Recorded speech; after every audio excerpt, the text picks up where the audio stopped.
Christmas in Space.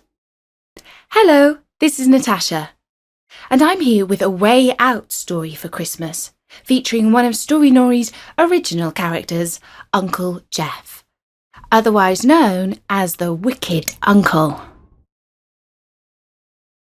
It was November. Every shop window glittered with Christmas lights, inflatable Santas, Christmas trees, tinsel and glitz. "Oh no," said Mum as she pushed the trolley around the supermarket. "I'm bored with Christmas already. I'm simply not going to order another turkey this year. We'll just have to go away for the holidays. As far away as we possibly can." But she could not quite work out how to win over Dad and the kids to her getaway plan, because she knew just how much they loved every detail of Christmas at home, right down to the last bad joke in the Christmas crackers. She was still brooding over the problem that evening when the phone rang. It was Uncle Jeff. She held the receiver about 6 inches from her ear because his voice was so loud and grating. "Have I got Christmas sorted for you and the kids this year?" he announced. "It's a surprise. Well, out of this world. That's the only way to put it." "Like an all-inclusive luxury hotel in the Maldives out of this world?" asked Mum hopefully. "Not a bad guess. It's a Christmas getaway, but it's less boring than a beach," replied Jeff. In fact, the news was so exciting that he had to come round and break it to the family in person. An hour later, the wheels of Jeff's Porsche crunched into the drive. Mum felt a certain amount of dread as she wondered what his Christmas surprise would be. She imagined all the dangerous and irresponsible treats that he might, in his bachelor delusion, believe to be suitable for a family holiday. Big game hunting, scuba diving with the great white sharks, jumping out of helicopters with skis. She watched her husband grimace as Jeff slapped him on the back and asked, "How's tricks, my old bro?" The kids were supposed to be in bed, but both were sitting in their pyjamas at the top of the stairs. "Hi, Uncle Jeff," they chorused, and he gave them a wink and replied, "No listening in now, because what I'm going to say is so exciting that if you hear it, you won't be able to sleep." So of course they both did listen in at the living room door, while Jeff unveiled his surprise to Mum and Dad. "I bet," said Jeremy, "that he knows a rock star or some mega-famous actor who's invited us to stay in a mansion." "I'm not so sure about that," said Jemima. "I think Jeff knows business people mainly. Mum says he drives around in sports cars because most of his life is really rather boring." And when they both reapplied their ears to the door, they heard that Uncle Jeff was indeed talking about a business person, but not a boring one. "Back in the summer, when you came to stay at my place by the sea, there was a big yacht in the harbour belonging to a mega-rich Russian. Me and the kids ran into him by chance, and there was a little, shall we say, unpleasantness with his staff, for which he was incredibly sorry, and by way of apology he wants the family, that is you and the kids, to be the first to try out his life-changing, first-of-a-kind, New Frontier travel service, all absolutely free, gratis, on the house. It will be a holiday of a lifetime." "And what sort of holiday would that be?" asked Dad. "The name of the company is a bit of a giveaway. It's called Holidays in Space."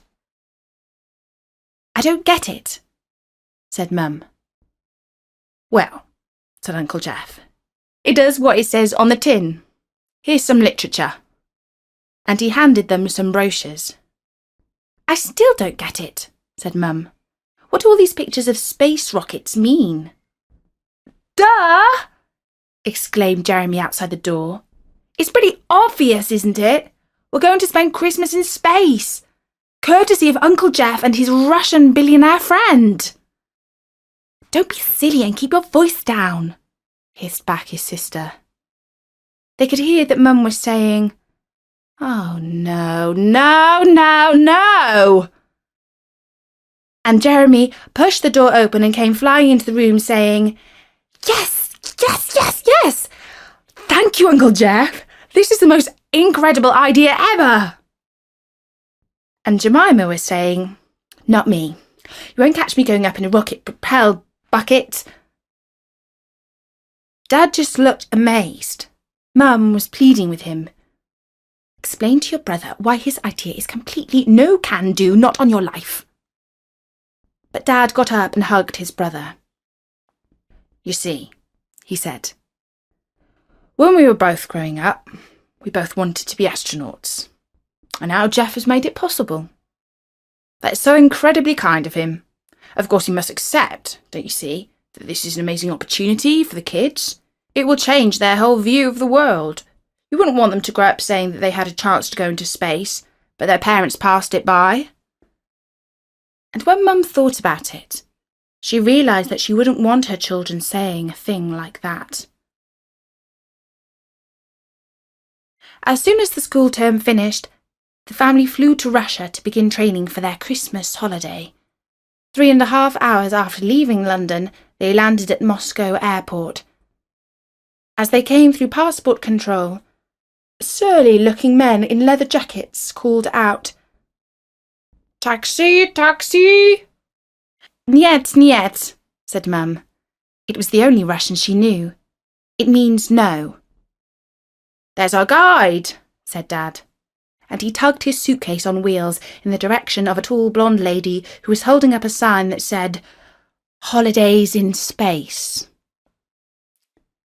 A car picked them up outside the airport and drove them along the ring road around Moscow. They looked out at the landscape of snow-covered fields, silver birch trees, high-rised flats and signs in unfamiliar Russian letters. And quite frankly, they felt that they were already out of this world. Finally, they checked into their hotel inside Star City, the training centre for all the Russian cosmonauts, as well as for space tourists like themselves.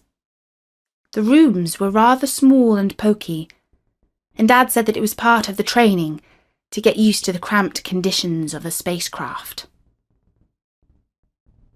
A little later, the family went downstairs to meet Uncle Jeff, who had been in Moscow for a few days already. "Hey kids, welcome to Space City.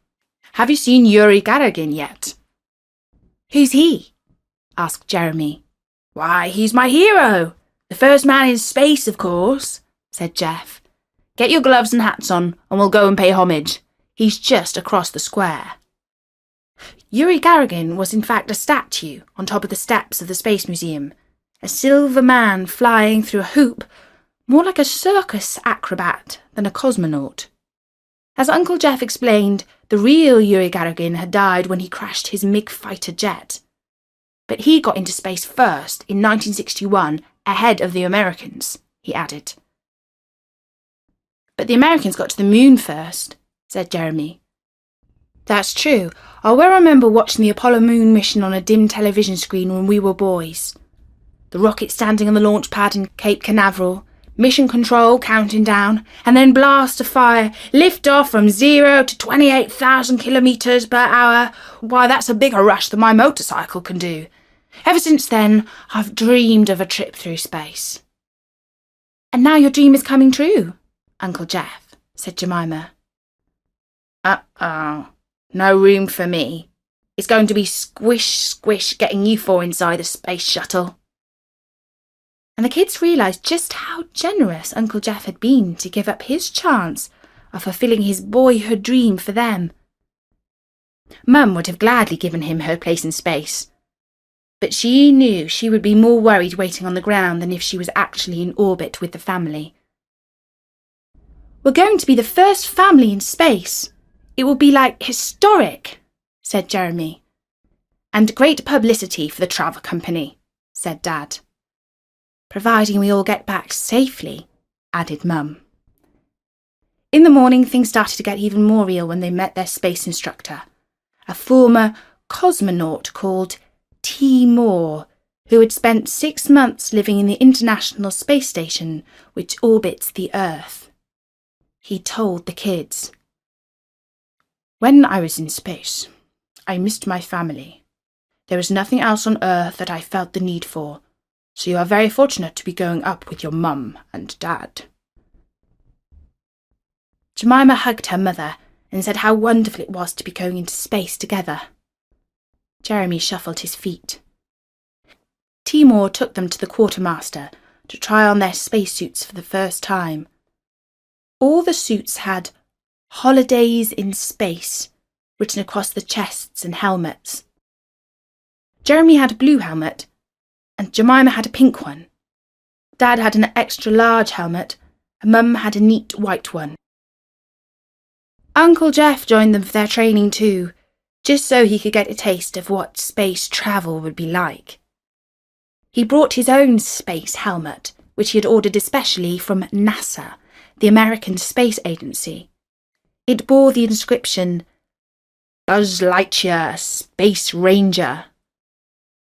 Mum said it only went to show that Uncle Jeff hadn't grown up.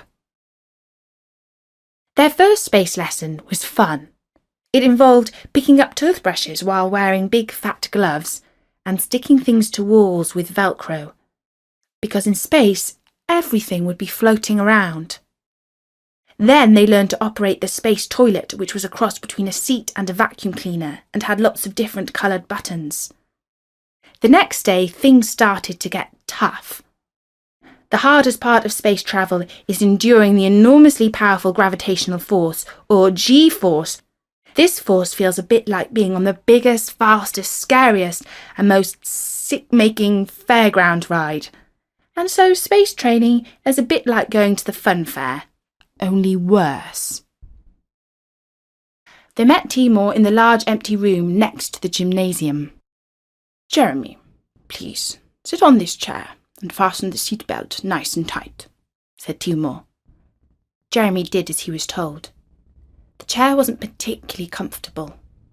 He wondered what was going to happen. Was he about to drop through a trapdoor, or shoot up through the ceiling at vast speed?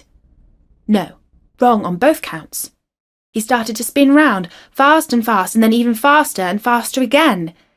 It would have been fine, only he felt that his stomach and his head were both travelling at different speeds in different directions. He wished he had not eaten pancakes and honey for breakfast. "Stop!" he said. He span round a few more dozen times, but now more slowly, thankfully. "Well done. You lasted 96 seconds before begging for mercy.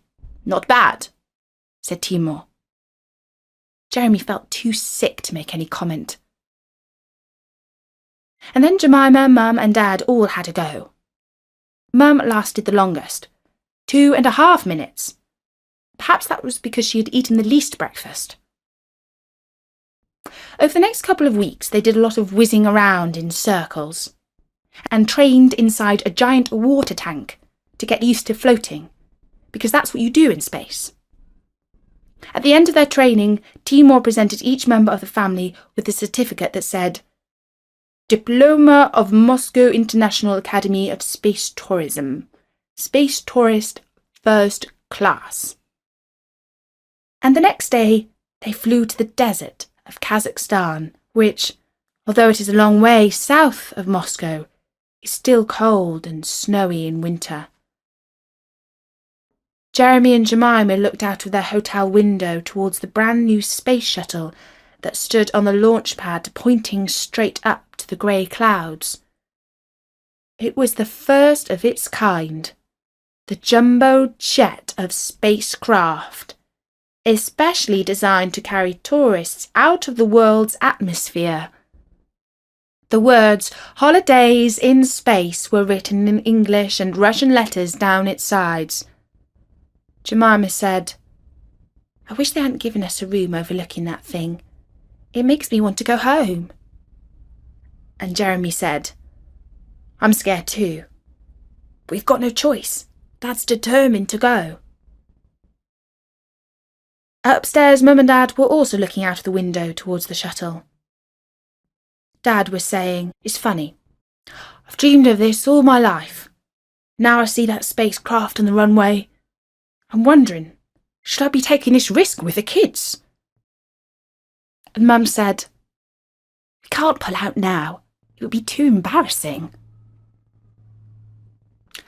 And on the top floor, Jeff was looking out at the spaceship and saying to himself, "Oh my, I hope that contraption is space-worthy and totally safe. If anything happens to them, I'll never forgive myself." Just after dawn, a battered old bus took the family over the slushy runway to the shuttle. They wore their spacesuits and carried their helmets under their arms. Underneath their spacesuits they wore woolly vests and long johns, because it's cold in space.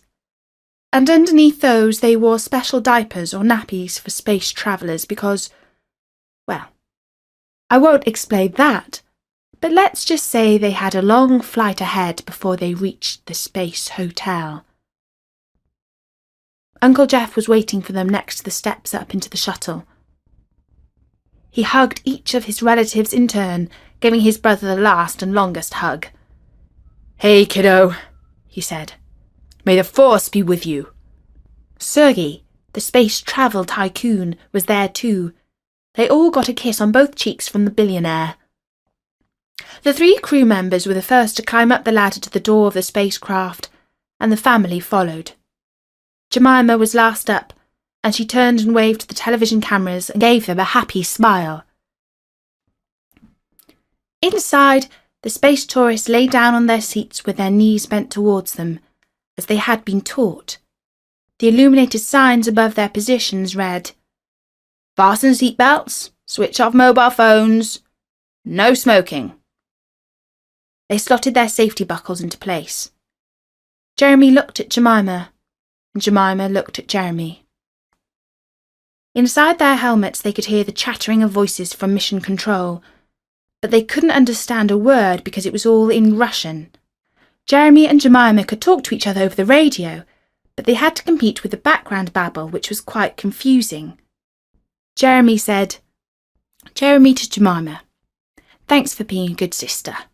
I mean, if this space doohickey blows up or something, I want you to know that you were okay, really." "Jemima to Jeremy," replied his sister. "It's not going to blow up, but thanks for being a good brother, most of the time." The countdown was in Russian. At the end of the countdown, there was stillness. The chatting in their ears ceased. It was like the whole world had stopped turning. And then the rocket blasters pushed off. They were travelling at 5 miles a second straight up. They all felt their stomachs go a heave-ho. "I'm not going to be sick, I'm not going to be sick," said Jeremy. And he was glad he hadn't eaten pancakes for breakfast. The ship shook and shuddered so much that Jeremy could hear his bones rattling. In fact, the Wright brothers probably enjoyed a smoother flight when they took off in the first aeroplane in 1903. The view through the window turned grey with cloud, but soon the view became blue, then purple, and at last black. It had taken them 6 minutes to reach space. The rocket stopped firing. The ship stopped shaking. There was silence. A deep, awesome silence. Jeremy was the first to see that the seatbelt sign had been turned off. He pressed the red button to release himself, and he cartwheeled out of his seat. He flew straight into the wall, but it didn't matter because it was covered with soft padding. Dad followed him. They were both floating in total weightlessness. And then the oxygen sign came on, which meant that they could take their helmets off. "Wow, this is amazing!" exclaimed Jeremy, as Jemima shot past him, flaying her arms around like a baby seagull learning to fly. Mum was floating on her back, like she was resting on the warm, calm sea that she had dreamed of for her holiday. "I think," said Mum, "that a baby must feel like this inside the mother's womb." The most remarkable part was yet to come. "Hey, look at this!" called Jemima. She was pressing her face against one of the portholes. She was looking at the top of the world, a translucent blue curve, and beyond it all infinity. They were all quite lost for words. Until Jeremy said, "Hey, look, there's Santa!" "Where?" asked Jemima. "Caught you, just kidding." And then they were silent again for a while until Dad said, "You wouldn't think there were any problems down there, like Mr. Jones is late for work and Johnny's stuck on his homework." And the whole family knew that they would always have a special bond.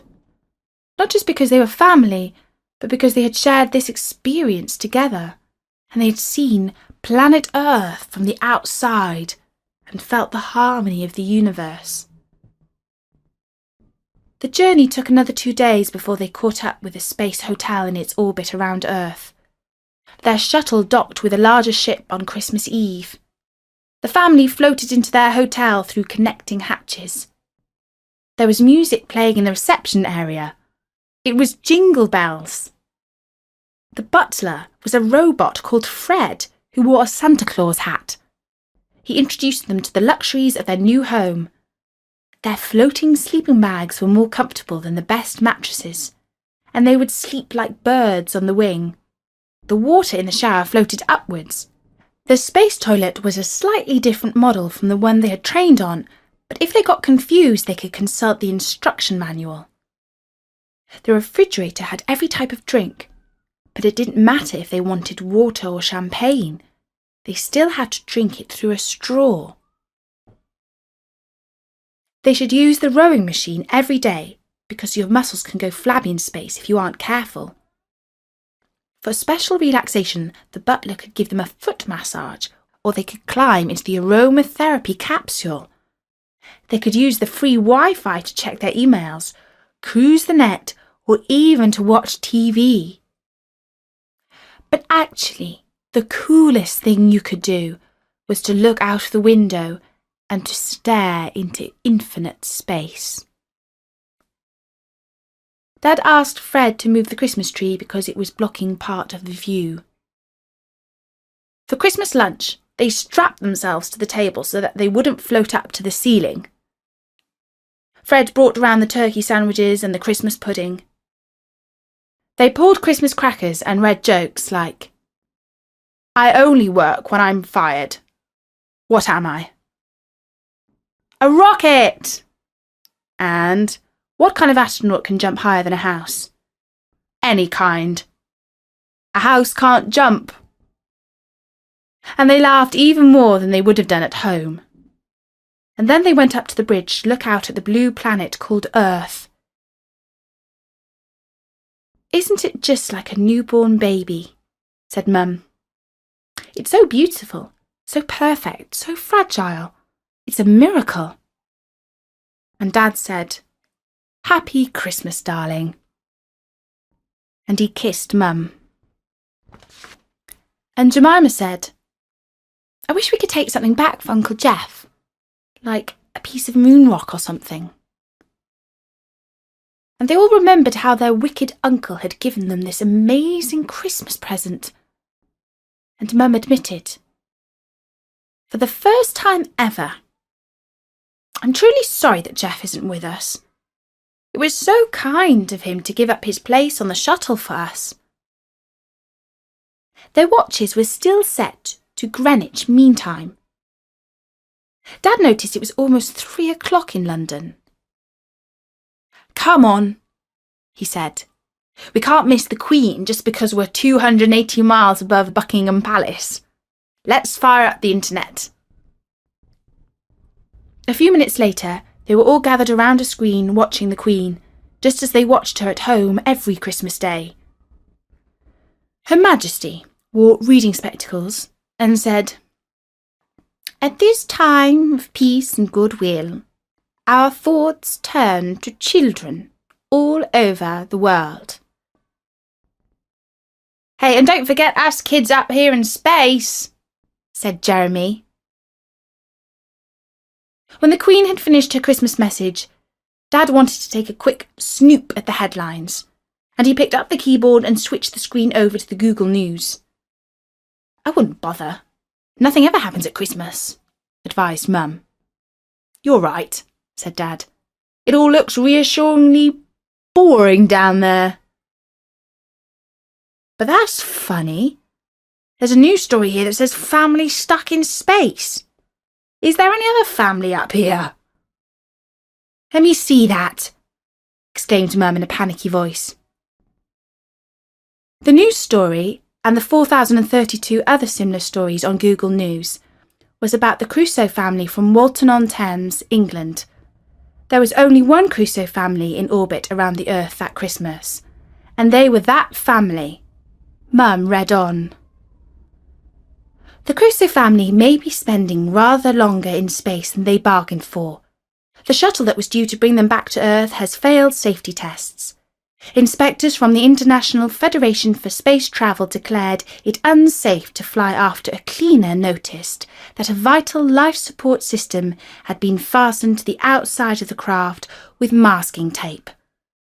A spokesperson for the Russian travel company Holidays in Space said, "The Crusoes have enough dried food, water, and oxygen to last them another year in orbit. Even if they are celebrating next year's Christmas in space, they will be okay." When she had finished reading the article, Mum said, "I should have trusted my first instinct. As soon as Jeff said he had got Christmas sorted, I felt something terrible was going to happen. But I allowed your brother to sweet-talk me into this insane space escapade." Dad didn't say anything. He just stared at the Earth and wondered if they would ever see their house in Walton-upon-Thames close up again. "Next Christmas," said Jeremy. "That seems like an awfully long time before we get back home." "If we ever get down at all," said Jemima, who looked more shocked than any of them. Mum inspected the larder. She found powdered strawberry mousse, powdered milk, powdered chicken broth, powdered lamb curry, and powdered just about any food you could think of. "It's back to the 1970s, said Dad. "That's what Jeff and I lived on when we were growing up." "Don't talk to me about Jeff." The week between Christmas and New Year passed quietly. Jemima drew maps of the constellations. Jeremy played computer games. Dad practiced virtual reality golf swings, and Mum read War and Peace, which she'd always wanted to do, but had never found the time.